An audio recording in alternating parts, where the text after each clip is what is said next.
अस्सलाम वालेकुम friends, welcome back to my channel Laiba health tips. Viewers, आज मैं आपको बताऊंगी गर्दन की सफाई, और वो भी फौरी तौर पर आसान तरीके से। मर्द और औरतें दोनों इस्तेमाल कर सकते हैं। आइए जल्दी से बताते हैं कैसे आप अपनी काली बेरौनक गर्दन को फौरी तौर पर चमका सकते हैं। गले में कोई जंजीर यानी चेन वगैरह पहनकर चूल्हे के सामने देर तक ना खड़े रहें, क्योंकि चूल्हे की गर्मी से चेन भी गर्म हो जाती है, जिससे गर्दन की जेल झुलस जाती है और काली नजर आती है। तो चलिए शुरू करते हैं, पर इसके पहले प्लीज मेरे चैनल को सब्सक्राइब कर लीजिए और बेल आइकन को दबाइए एवरी लेटेस्ट ब्यूटी अपडेट को सबसे पहले पाने के लिए। गर्दन की स्याही या दाग धब्बे दूर करने के लिए शहद, नींबू और हल्दी का पेस्ट बनाकर गर्दन पर लगाएं। इससे स्याही और दाग धब्बे ही दूर नहीं होंगे, बल्कि गर्दन गोरी भी मालूम होगी। गर्दन पर लकीरें सी भी पड़ जाती हैं, इनको दूर करने के लिए ऊपर से नीचे की तरफ मसाज करना चाहिए,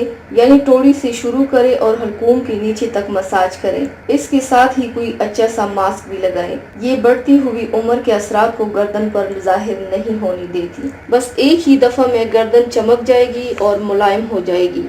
हफ्ते में 2 बार दोहराएं। यही अमल आप कोहनियों पर भी इस्तेमाल कर सकते हैं। तो व्यूवर्स, ये थी मेरी आज की वीडियो। उम्मीद करती हूँ आप सबको पसंद आई होगी।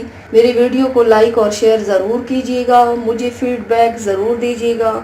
मेरे चैनल को सब्सक्राइब करना मत भूलिएगा। अपना बहुत ज़्यादा ख्याल रखिएगा, मुझे दुआओं में याद रखिएगा। कल मिलते हैं एक नई वीडियो के साथ। अल्लाह हाफिज़।